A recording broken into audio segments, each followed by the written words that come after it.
a villain! In this programme, we see two examples of special school pupils accessing the curriculum. The Romeo and Juliet project at Little Stanmore Primary School encourages participation through signing.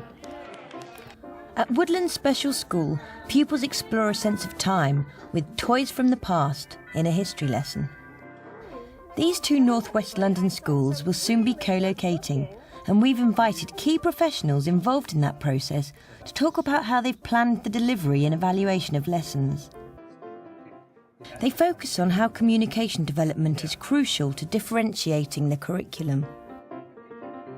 The discussion is led by Nick Pesey, who is a specialist in inclusion and curriculum development strategies for pupils with special educational needs. Our curriculum, we heard of the work of Senjit and the Institute of Education and yourself, Nick. And it was having those discussions with you in school that were the kind of sparks of creativity, if you like, that helped us move our thinking on. Rowan class is our early years class. It has pupils in there who are aged, in fact, under 3 up to 6 years plus. They're a group of pupils with fairly high dependency needs who have a severe learning difficulty, but also may be described as having a more profound and multiple learning difficulties in some areas of their functioning. Some people have additional sensory disabilities, physical disabilities, and potentially medical needs as well. We're looking at the national curriculum, and we're pulling out what will make sense for our students. What kind of learning intentions, what kind of activities would be meaningful, how are we going to assess it, adapting it to our specific population of students that we have here, so that students are getting what they need, getting it exposed to a wide variety of subjects. But balanced with that, the individual needs and individual targets are going on all throughout the day across all subjects.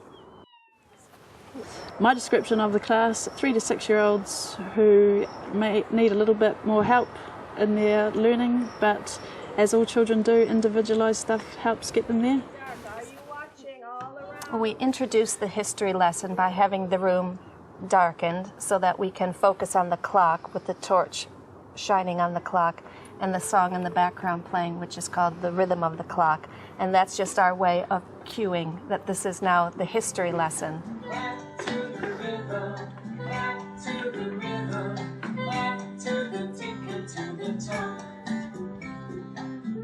We always share the lesson planning with the teaching assistants. They have a thorough knowledge of the students, so they're aware of what the learning intentions are, what resources are going to be needed, what strategies are going to be used. Hey, well done, everybody. I saw some really good... Do you think it's a valid approach to use subjects like this as the context for a whole lot of communication, learning and that sort of thing? Are you happy with that model? Yes, I am. I think it's challenging for teachers, but I think that, number one, that our students are entitled to be exposed to national curriculum subjects. I mean, we're saying they're necessary for students in mainstream schools, so why wouldn't they be appropriate for our students as well? And I think it gives teachers the challenge of working on those basic skills of communication, for instance, in a lot of different ways. To signal the start of that lesson. Lights were dimmed, the environment in its whole look completely changed. There was music played consistent to music that happens at the start of a lesson. There was clocks shown to signal that. There was lights very much for the individual child in their face, so that they were having that sort of understanding. And very little language was used, as opposed to, say, in a mainstream classroom where the teacher would say, okay, great, we're going to start with history, and when, you know, it's toys from the past. And in history, where we're thinking about things a long, long time ago. At the beginning of every history session, we've been reminding ourselves we're doing toys. You know what I have in here? And for that, we use the tap-tap box, where each student has an opportunity to choose a toy out of the tap-tap box. And we will be remarking that that toy is shiny or that toy is soft, describing characteristics of different toys. What's in the box? And Sahand is going to make a choice. What have you got? Can we show everybody? Sahand's got a toy, and it's a toy that, look what it does. We've got a jiggly toy. So we know that some toys are a bit jiggly and tickly. And that toy feels a bit Siv and Finn, not only were they looking, but they were reaching out, and we saw Finn really reacting. And one shake of the tap-tap box, and you could see him just light up and physically react, and he knew what was coming. He was able to anticipate what was coming next. Finn's chosen a little baby doll. Tap, tap, tap. What's in the box? Rookshaw didn't need very much encouragement. She was constantly looking, and she was engaging verbally, reaching. Just you choose, that's right. Primarily in the class, my aims will be what each individual student may need. Can you feel that, Chloe? Looking perhaps, or listening, or visual tracking, or responding, communicating, all of those basic targets, but it's wrapped up in a history lesson, and if the students are able to pick up concepts around history, you know, that's a great bonus. Good choice, Rookshaw. I like that toy. All right, who else is ready for a turn? Sorry, Patrick. Because some of the children have medical needs, you have to judge their involvement in a lesson on how well they're feeling.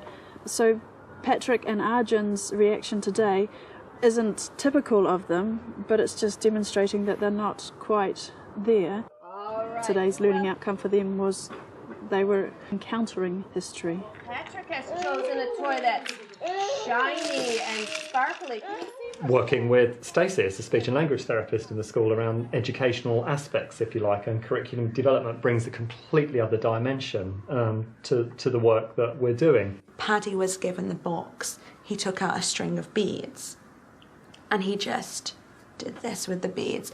And Jill, as the teacher, and Siobhan as a teaching assistant, didn't expect anything more for that because that fitted into the communication level and the learning intention for that child, which was to encounter an experience. Sure.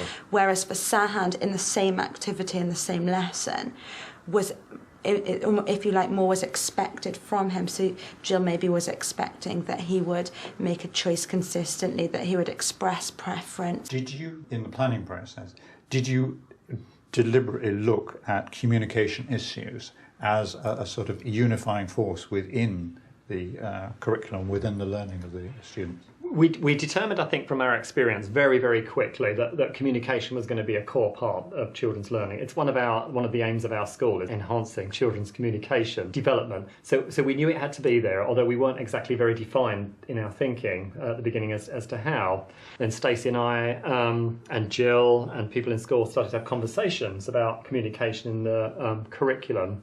And Stacey has come up with a kind of framework, Stacey? Yeah, it's just sort of looking at communication in terms of its development from the very earliest stages all the way through, and trying to have that almost as an overlay to the curriculum so that every child would be potentially placed on a scale, and then depending on where they are on that scale, the way that you teach them or the way that you differentiate the curriculum or the way that they access the curriculum is therefore correlating and relating. And in terms of evaluation, when we set learning intentions for the students, we can tie in hopefully the communication development. What you're describing, the debate in school amongst the teachers and the teaching assistants too, is how to what degree you differentiate the learning intentions. So when you evaluate the lesson on our planning format, do you evaluate for individuals what learning took place from them? I may be shifting my mind towards more highly differentiated learning intentions now. That we were talking about old toys and new toys. When it comes time for me to record on my lesson plan, I'll make notes that will refer to my learning intentions.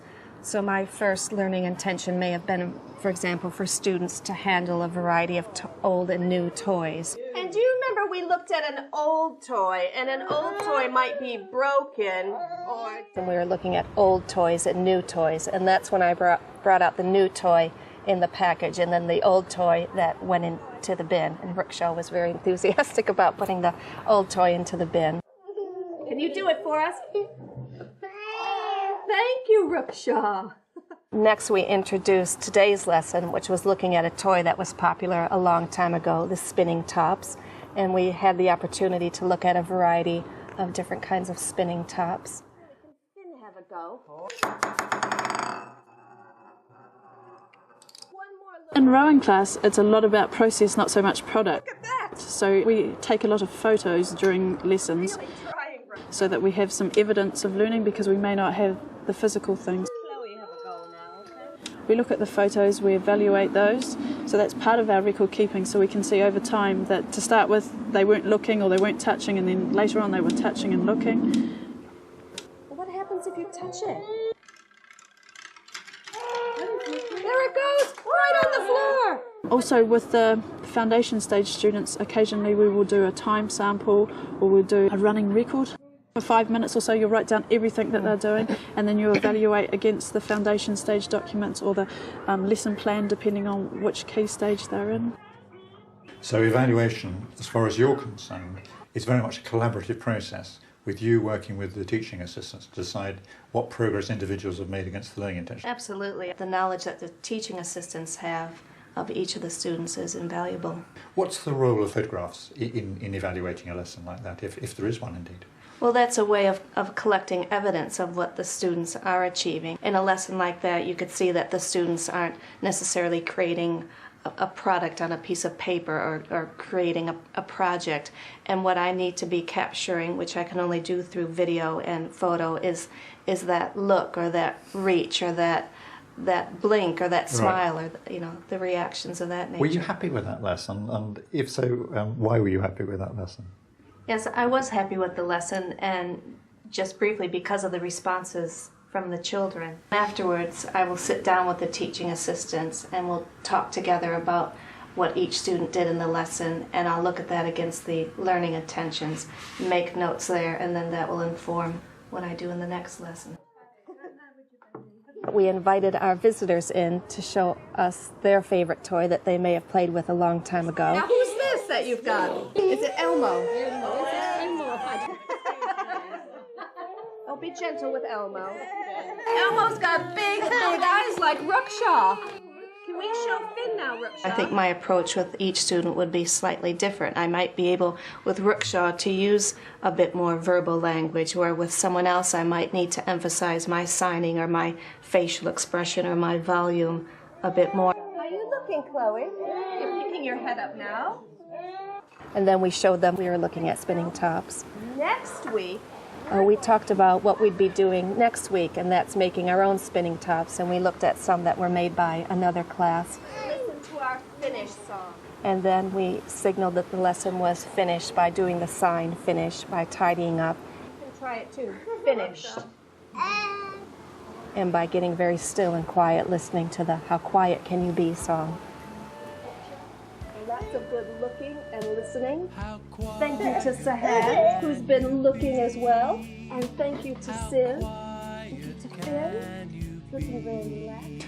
If you're not used to watching youngsters with profound and multiple learning difficulties, you might be asking yourself the question, what exactly were those youngsters learning during that lesson? My main focus in that lesson would have been students working on their individual targets, which may be attending to something or listening, visual skills, anticipation, things of that nature. But those were within a history lesson. In the process of planning that lesson on toys, you actually visualised the fact that you were going to be moving with the school onto the same site as the mainstream school, and it was a way of bringing the two schools together to have lessons which were around the same sort of area. When we were planning, we spoke with the deputy head and we asked her about her curriculum map, and on her curriculum map was Toys from the Past.